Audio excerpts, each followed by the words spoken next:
Assalamualaikum warahmatullahi wabarakatuh. Selamat pagi, selamat siang, selamat sore, dan selamat malam untuk rekan-rekan pejuang RSP dimanapun rekan-rekan berada. Kembali lagi dengan saya yang tidak asing ini, saya Wiwik, saya dari Divisi Marketing PT Raja Sukses Propertindo. Oke, pada kesempatan kali ini saya akan sedikit sharing mengenai hal-hal yang semoga jadi info, jadi pengetahuan buat teman-teman marketing baru khususnya. Nah, apa sih keuntungan rumah subsidi dan apa kekurangannya? Nah, oke, kita langsung saja gitu ya. Jika kita sedang mencari rumah murah ya gitu, maka kita tuh beli rumahnya subsidi. Itu adalah pilihan yang paling tepat, teman-teman. Harga yang ditawarkan juga tergolong sangat miring. Kebanyakan ada di angka tak lebih dari 200 juta rupiah. Nah, seperti namanya ya, namanya rumah subsidi adalah rumah yang diperuntukkan bagi masyarakat menengah ke bawah, dibangun oleh Kementerian Pekerjaan Rumah dan Perumahan Rakyat atau PUPR yang bekerja sama dengan ratusan pengembang ternama di Indonesia, termasuk PT Raja Sukses Propertindo. Nah, rumah subsidi ini disediakan untuk menjawab kebutuhan akan tempat tinggal yang nyaman gitu. Sekarang sudah tersedia ratusan perumahan subsidi di berbagai pelosok Indonesia, baik di kawasan kota maupun kabupaten. Namun, sebelum membeli nih teman-teman, ada baiknya kita mengetahui nih kekurangan dan keuntungan rumah subsidi. Yang pertama, keuntungannya itu adalah harganya sangat murah.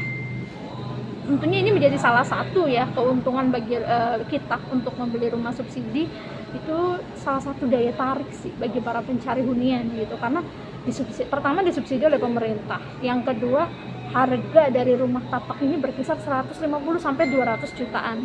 Nah, mengutip nih dari keputusan Menteri PUPR nomor 242/KPTS/M/2020, beberapa harga rumah itu berbeda-beda sesuai wilayah gitu. Contoh di Jawa, ini untuk kecuali Bogor, Jakarta, Depok, Tangerang, Bekasi, itu harganya di angka 150.500. Kita berada di daerah domisili Cirebon, berarti kita di harga rumah di 150.500 gitu. Dan masih banyak daerah lain, semakin ke arah timur semakin mahal gitu. Tertinggi kita ada di Papua dan Papua Barat, itu sekitar 219 jutaan gitu. Biasanya tipe rumah yang dipasarkan itu ya ini tipe 30 dan tipe 36 yang luas tanahnya itu mencapai 60 meter persegi. Nah, selain di Depok sih ya, beberapa perumahan subsidi itu bisa kita dapat di Serang, Tangerang, dan lain sebagainya. Jadi kedua hunian ini berlokasi ya.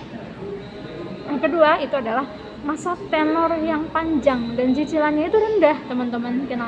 Jadi keuntungan rumah subsidi yang selanjutnya itu adalah masih berhubungan dengan poin sebelumnya, yaitu harga rumahnya murah, maka cicilan yang harus dibayarkan juga rendah gitu. Jadi belum lagi dengan penawaran jangka waktu pinjaman atau tenornya itu cukup panjang dengan jangka waktu maksimal 20 tahun gitu. Jadi ditambah pengenaan bunga tetap atau fixed rate yang membuat besaran cicilan per bulannya tidak naik selama masa tenor, guys gitu.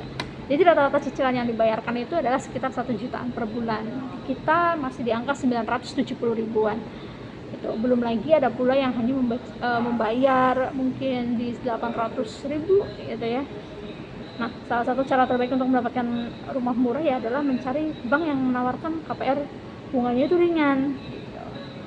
Yang ke berapa berarti selanjutnya? Yang ketiga ya. Yang ketiga itu adalah